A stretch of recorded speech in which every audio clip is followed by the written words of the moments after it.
Hello' everyone welcome back to my YouTube channel. আশা কৰিছোঁ সকলো ভালে আছে আৰু সকলো ভালে থাকক। আজি বহু দিনৰ পিছত এটা ভিডিঅ' ষ্টাৰ্ট কৰিছোঁ। নিজকে একদম কেমেৰা সন্মুখত দেখি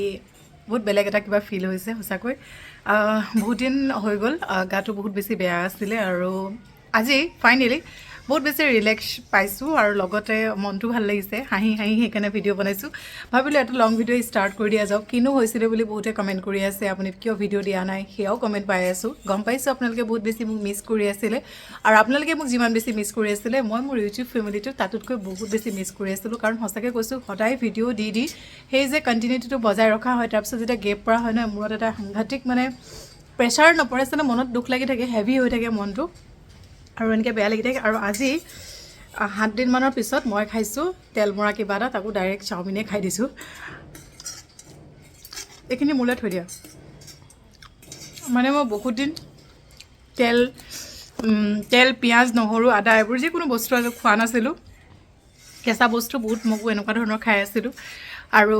গম পাইছোঁ চাগে সেইখিনি কিয় মানি থাকিবলগীয়া হৈছিলে। মোৰ অকণমান প্ৰথমতে মামছ ফৰ্ম হৈছিলে আৰু মামছ হৈছে বুলি ভাবি থকাৰ পিছতে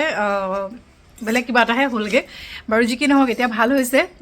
মই জনাও নে নজনাও তাকে ভাবিয়ে আছোঁ কথাটো,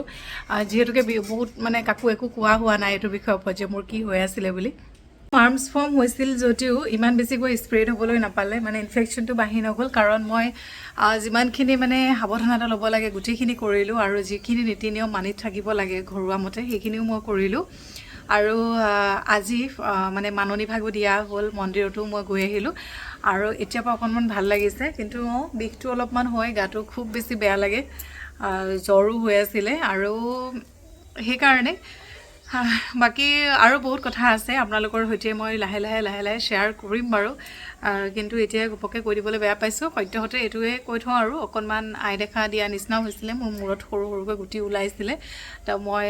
চোৱাবলগীয়াও হৈ গ'ল সেই ক্ষেত্ৰত আৰু অকণমান চোৱা চিতা কৰাৰ পিছত আজি ফাইনেলি যিখিনি কৰিবলগীয়া আছিলে সেইখিনি কৰি আজৰি হ'লোঁ। এতিয়া অহাকাইলৈৰ পৰা স্কুল যাবলৈ পাৰিম। আজি স্কুল যোৱা নাই। বাকী যোৱাকালি বাৰু গৈছিলোঁ যেনে তেনে স্কুললৈ, বহুত বেয়া ভাল লাগি নাথাকিলে, গৈছোঁহে আৰু যেনে তেনে আৰু আজিৰ পৰা খুব ধুনীয়াকৈ খানা চানাবিলাক খাম। এইকেইদিন অকল কেঁচা বস্তু বা নিৰামিষ খায়ে থাকি গ'লোঁ আৰু আজিৰ পৰা অকণমান ধুনীয়াকৈ খাই আকৌ আগৰ নিচিনা ঠিক হ'ব লাগিব, কাৰণ অকণমান ক্ষীণায়ো গ'লোঁ। বাকী যি নহওক, আপোনালোকে বহুত বেছি মৰম দি আছে এইকেইদিন মোক, সদায় সুধিয়ে আছে, বহুতে ফোন কৰিও আছে, বহুত ছাবস্ক্ৰাইবাৰে খবৰ লৈছে বা কি হৈছে কি নাই বুলি, আৰু মই শ্বেয়াৰো কৰিছোঁ কথাবিলাক কি হৈছিলে। লাহে লাহে আপোনালোকক সৈতেও জনাম। এতিয়া ভাত পানীখিনি বনাই লওঁ, কাৰণ বেটাৰ পৰীক্ষা চলি আছিলে, পৰীক্ষাৰ পৰা আনি থৈছোঁ তাক আৰু অকণমান আগত ঘৰত সকাম কৰা হৈছিলে। গতিকে গোটেইখিনি কৰি আজৰি হৈছোঁ। আপোনালোকক আকৌ লগ পাম। এইকেইদিন যিহেতুকে মই তেল মছলা ভজা পৰা একো খোৱা নাছিলোঁ, সেইকাৰণে মানুহজনে এয়া মোলৈ লৈ আহিছিলে চাওমিন, যি নেকি মই অলপ আগত খালোঁৱেই। তাৰপিছত আনিছিলে ঘেৱৰ, এই মিঠাই এবিধ,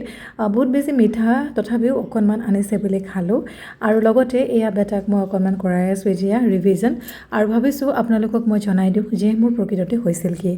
বহুত ভাবিলোঁ, তাৰপিছত ভাবিলোঁ নহয়, কৈ দিয়া যাওক, কাৰণ মই আপোনালোকৰ পৰা কিছুমান উপদেশ পাব পাৰিম বা মই নজনা কথাটো শিকিব পাৰিম, কিয় এনেকুৱা হয় বা কি কাৰণে হ'ল, মই কি কৰিব লাগিব সেই কথা। কিন্তু মই এটা কথা কৈ লওঁ, এই ভিডিঅ'টো বনোৱাৰ 4-5 দিনৰ পিছত মই যিহেতুকে ভইচ অভাৰ কৰি আছোঁ আৰু বৰ্তমান বাৰু মোৰ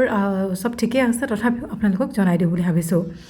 চুলিখিনি স্মুথনিং কৰাৰ আগতে প্ৰায় 3-4 মাহৰ আগত মই গম পাইছিলোঁ যে মোৰ চুলিখিনিত সৰু সুৰাকৈ হ'লেও মাজে মাজে জঁট বন্ধা আৰম্ভ কৰিছিলে। যেতিয়াই জঁটখিনি ভাঙি দিয়া যায় বা ধুনীয়াকৈ চুলি মই কণ্ডিশ্যনাৰ কৰোঁ, শ্বেম্পু কৰোঁ, তাৰ অলপ দেৰি পিছতো আকৌ জঁট লাগিবলৈ লৈছিলে আৰু লাহে লাহে জঁটটো বেছি হোৱা দেখি মই ভাবিলোঁ চুলিখিনিত কিবা এটা প্ৰব্লেম হৈ আছে, স্মুথনিং কৰি দিয়া যাওক। আৰু স্মুথনিং কৰি দিয়াৰ পিছতো সেই একে ৰিজাল্টে পাইছিলোঁ। প্ৰায় 3 দিনমানৰ পিছত দেখিছিলোঁ চুলিখিনিত আকৌ জঁট বান্ধিছে। যিহেতুকে স্পা কৰা নাছিলোঁ, সেইকাৰণে তৎক্ষণাত গৈ মই স্পা কৰিছিলোঁ।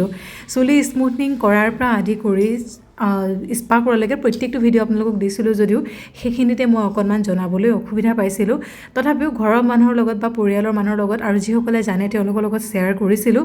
আৰু লাহে লাহে সকলোৱে কৈছিলে যে হয়, এয়া মোৰ আচলতে জঁট বান্ধিবলৈ আৰম্ভ কৰিছে।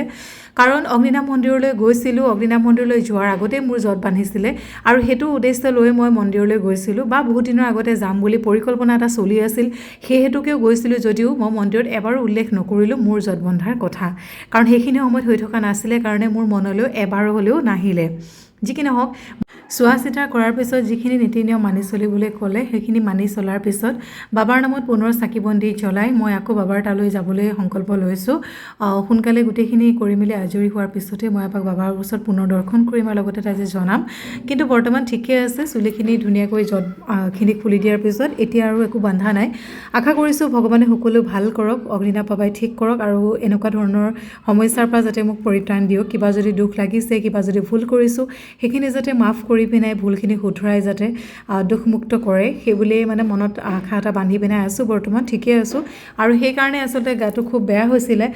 জ্বৰ পৰ্যন্ত হৈ গৈছিলে আৰু খুব মন চনবিলাক গধুৰ হৈ যায় বৰ বেয়া লাগি থাকে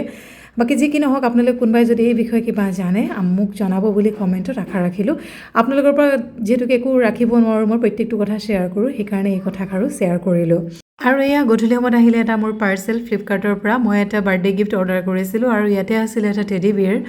বিয়েৰবোৰ ইমান মানে কম দামতে পাই যাওঁ অনলাইনত ভাল লাগে বাৰ্থডে গিফ্টবিলাকৰ কাৰণে আৰু যেতিয়াৰ পৰা অনলাইন ছিষ্টেমটো হৈছে তেতিয়াৰ পৰা বহুত বেছি সুবিধা হৈছে বজাৰলৈ নোযোৱাকৈ আমি ঘৰতে খুব সহজতে বস্তু এটা লাভ কৰিবলৈ পাওঁ আৰু এয়া খুব ধুনীয়া ধুনীয়া কোমল একদম টেডি বিয়েৰটো ইমান মৰম লগা কালাৰটো নহয়নে মৰ্ণিং মই ভিডিঅ'টো একদমেই কণ্টিনিউ কৰিব পৰা নাই কাৰণটো হ'ল যে সেইদিনাখন ভিডিঅ' বনাই থাকোঁতেই আমাৰ বেটাৰ মানে চাইকেল এখন বাহিৰত থাকে আৰু ঘপককৈ সি চাইকেলখন চলাবলৈ গৈ দেখিলে যে চাইকেলখন তাত নাই তাৰপিছত গোটেইখন বিচৰা মেলা মেলিলোঁ তাৰপিছত CCTVত ধৰা পৰিলে যে চোৰে আহি চাইকেলখন লৈ গৈছে ৰাতি 8 বজাত তো ইমান বেছি মনটো বেয়া লাগিলে খুব মৰমৰ আছিলে ছাৰ চাইকেলখন আৰু খুব ধুনীয়াকৈ চলাই ফুৰিছিলে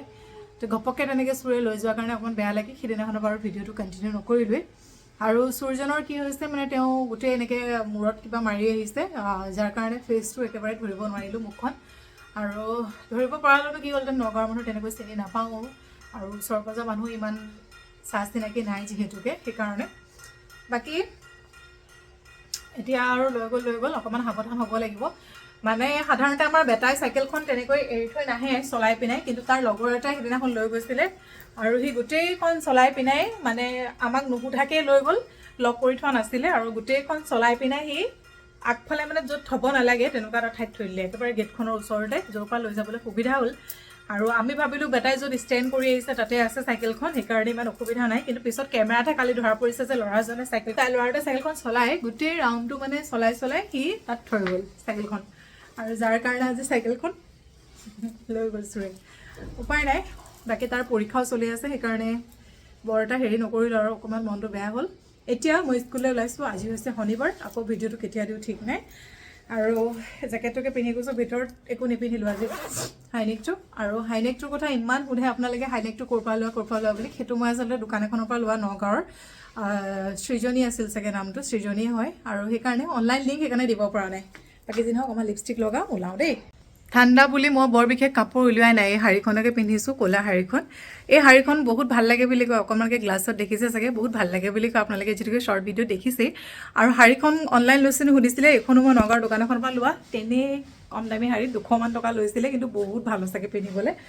আৰু ভাবি আছোঁ ঠাণ্ডা দিনত এনেকৈ পিন্ধিবলৈ শাড়ীকে কিনিম আৰু ঊলৰ যিবিলাক কাপোৰ আছে সেইবোৰ উলিয়াম বাৰু মানে শাড়ীবিলাক পিন্ধি যাবলৈ ঠাণ্ডা দিনত এইটো কাৰণে ভাল কাৰণ ওপৰত আমি হেভি কাপোৰ পিন্ধো ন তলফালে অকণমান হেৰি হৈ থাকিলে পাতল হৈ থাকিলে কাপোৰটো মানে তললৈ পাতল হৈ থাকিলে খোজ কাঢ়িবলৈ ভাল নহ'লে চব যেতিয়া হেভি হৈ যায় নহয় একেবাৰে এনেকৈ মানে জুট পুট লাগি যায় কাৰণ মোজা পিন্ধা হয় তলত আকৌ ধেৰ কিবাকিবি থাকে ন সেইকাৰণে অকণমান অসুবিধা হৈ যায় বাৰু যি নহওক মোজাযোৰ পিন্ধি লওঁ এতিয়া বাকী বাৰ্থডে প্লেনছৰ কথা পিছত পাতিম যিহেতুকে এতিয়া দেৰি হৈ আছে মোৰ স্কুললৈ সেইকাৰণে এতিয়া স্কুল যাওঁ আহি আকৌ আপোনালোকৰ লগত পাতিম কি কৰিম কি নকৰোঁ গাটো যিহেতুকে বহুত বেছি ভাল হোৱাই নাই আৰু সেইকাৰণে একো প্লেন নাই আৰু বিশেষকৈ স্কুল বন্ধ নাই নহ'লে আমি ভাবিছিলোঁ ক'ৰবাত কিবা যাম বুলি এনেকৈ বহুত দিনৰ পৰা আমাৰ পৰিকল্পনা চলি আছিলে যে এইবাৰ তেনেকৈ মিলাই যোৱা হ'ব বুলি কিন্তু বন্ধ নাই আৰু লগতে 5-6 দিনমানৰ পিছতে আৰম্ভ হ'ব গুণোৎসৱ সেইকাৰণেতো আৰু কোনো কাৰণত নোৱাৰি যিহেতুকে মই গুণোৎসৱৰ নডেল টিচাৰ নহ'লেও নোৱাৰি যাবলৈ কাৰণ স্কুলতো থাকিব লাগিব মাষ্ট বি এটেণ্ড থাকিব লাগিব কোনো কাৰণত সেইখিনি মই ছুটি লোৱা নহয় সেইকাৰণে আমি যোৱা নহ'ল স্কাৰ্ফ এখন লৈ যাওঁ নহ'লে শ্বল এখন কাণত আৰু ঠাণ্ডা লাগিব দিব নোৱাৰি বহুত ঠাণ্ডা লাগিলে মই যাওঁ দেই দেখিছিলে চাগে এই টয় এটা লৈছিলোঁ মই পিংক কালাৰত মই ভিডিঅ'টো দিছোঁ ইয়াতে লগাই হেৰি যোৱাকালি আহিছিলে আৰু এই টয়টো লৈছোঁ মই আমাৰ হেড ছাৰৰ ছোৱালীজনীৰ জন্মদিন আছিলে সৰুৰ পৰা যিটোকে একো দিয়া হোৱা নাছিলে বিশেষকৈ তো বহুত ভাবি থৈছিলোঁ যে কিবা দিম বুলি কাৰণ আমাক সেইদিনাখন পাৰ্টিও পাইছিলে আৰু সেইকাৰণে আজিতো অৰ্ডাৰ কৰিছিলোঁ এতিয়া লৈ যাবলৈ মোৰ অসুবিধা হৈ গ'ল এইটোত ভৰাওঁতে কি অৱস্থা হৈ গ'ল চাওক কেৰি বেগটোৱে ফাটি থাকিলে ইমান ধুনীয়াকৈ সৰু মৰুকৈ ভৰাই দিয়ে তেওঁলোকে কভাৰটোত ফ্লিপকাৰ্টৰ কভাৰটোত কিন্তু আমি এতিয়া কোনো এটা ডাঙৰ কেৰি বেগতো ভৰাব পৰা নাই এইটো বহুত ডাঙৰ কেৰি বেগ আছিলে কিন্তু এতিয়া নোসোমায় এনেকৈ ফাটি গ'ল এতিয়া মই লৈ যাওঁ কেনেকৈ ভাবি আছোঁ কিন্তু নিনিলেও নহ'ব দিব লাগিব আজি চাওঁ ফুলমণিয়ে কৈছে এনেকৈ দাঙি লৈ যাওক বোলে এখন হাতেদি যাব পাৰিব আৰু এই যে চাইকেলখন দেখিছে তেনেকৈয়ে থোৱা আছিলে এইখিনিতে পিছে সি উলিয়াই লৈ গৈ যিটো কাণ্ড কৰিলে আৰু চাইকেলখন একেবাৰে চোৰৰ হাতত পৰিলেগৈ এতিয়া ওলাই আহিলোঁ আৰু মই দেখাই দিম ক'ৰপৰা লৈ গৈছিলে দেই চোৰে ৰ'ব চাব